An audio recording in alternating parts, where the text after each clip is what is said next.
প্রিয় শিক্ষার্থীরা, কেমন আছো তোমরা? আশা করি অনেক ভালো আছো।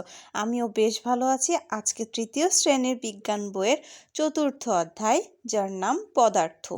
আজকে অনুশীলনীর প্রশ্নগুলো আমি তোমাদের সাথে আলোচনা করব। প্রশ্নের উত্তরের মধ্যে আছে টিক চিহ্ন, শূন্যস্থান, এরপরে আছে ডান বাম, এরপরে আছে ছোট প্রশ্ন এবং বর্ণনা প্রশ্ন।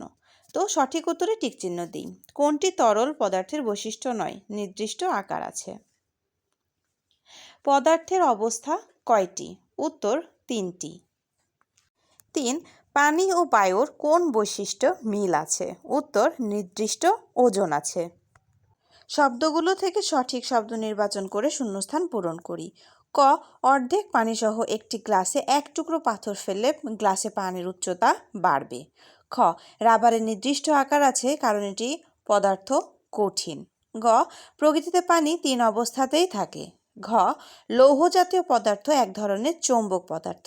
আর হ্যাঁ, যারা এখনও চ্যানেলটিকে সাবস্ক্রাইব করোনি অবশ্যই সাবস্ক্রাইব করে আমার পাশে থাকো এবং নতুন নতুন ভিডিও দেখার জন্য বেল আইকনটাকে ক্লিক করে রাখবে যেন সর্বপ্রথম তোমরা ভিডিওটি পেয়ে যাও। বাম পাশের শব্দের সাথে ডান পাশের শব্দ মিল করি।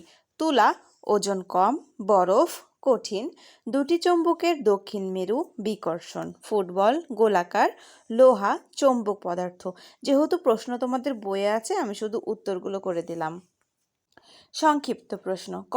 অচৌম্বক পদার্থ বলতে কি বোঝায়? উত্তর, যে পদার্থ চুম্বকের আকর্ষণ প্রভাবিত হয় না বা চুম্বকীয় ধর্ম প্রদর্শন করে না তাকে অচৌম্বক পদার্থ বলে, যেমন কাঠ, প্লাস্টিক, কাঁচ ইত্যাদি। খ.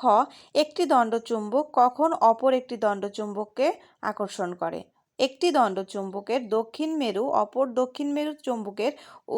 অপর দণ্ডচুম্বকের উত্তর মেরুর কাছে এলে তারা একে অপরকে আকর্ষণ করে। গ. বেলুনে মুখ দিয়ে ফু দিলে বেলুন ফুলে যায় কেন? উত্তর, বেলুনে মুখ দিয়ে ফু দিলে বায়ুর চাপ বৃদ্ধি পায়, ফলে বেলুনের অভ্যন্তরের বাতাস বাইরের দিকে ধাক্কা দেয় এবং বেলুন ফুলে যায়। বর্ণনামূলক প্রশ্ন একটু বড়, কিন্তু এটা তোমাদেরকে পড়তে খুব মজা লাগবে কারণ এটি খুবই সহজভাবে দেওয়া হয়েছে। ক. দৈনন্দিন জীবনে ব্যবহার করি এরূপ 3টি বস্তুর নাম এবং তাদের দায়িত্বশীল ব্যবহার লিখি। উত্তর, আমরা প্রতিদিন বিভিন্ন ধরনের বস্তু ব্যবহার করি যা আমাদের জীবনকে সহজ ও সুবিধাজনক করে তোলে। তবে এসব বস্তু ব্যবহার করার সময় আমাদের সতর্কতা ও দায়িত্বশীলতা অবলম্বন করা জরুরি, যাতে দুর্ঘটনা এড়ানো যায় এবং সেগুলো সর্বোত্তম ব্যবহার নিশ্চিত করা যায়। নিচে 3টি সাধারণ বস্তু ও তাদের দায়িত্বশীল ব্যবহারের উপায় উল্লেখ করা হলো। 1. গ্যাসের চুলা।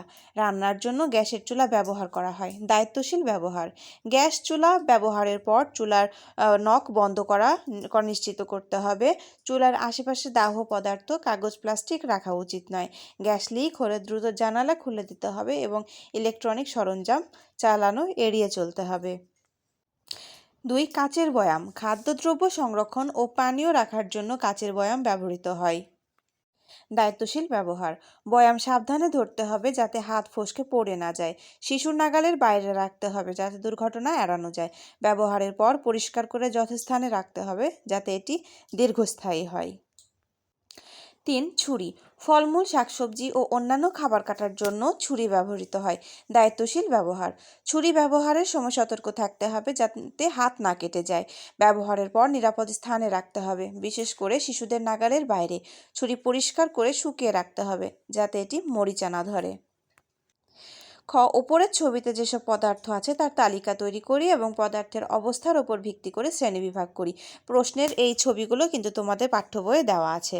পদার্থের শ্রেণীবিভাগ: ফ্যানের বাতাস বায়বীয় পদার্থ, তেল তরল পদার্থ, পুতুল কঠিন পদার্থ, গ্লাসের পানি বা শরবত তরল পদার্থ, চায়ের বাষ্প বায়বীয় পদার্থ, মার্বেল কঠিন পদার্থ, পাথর কঠিন পদার্থ, বই কঠিন পদার্থ।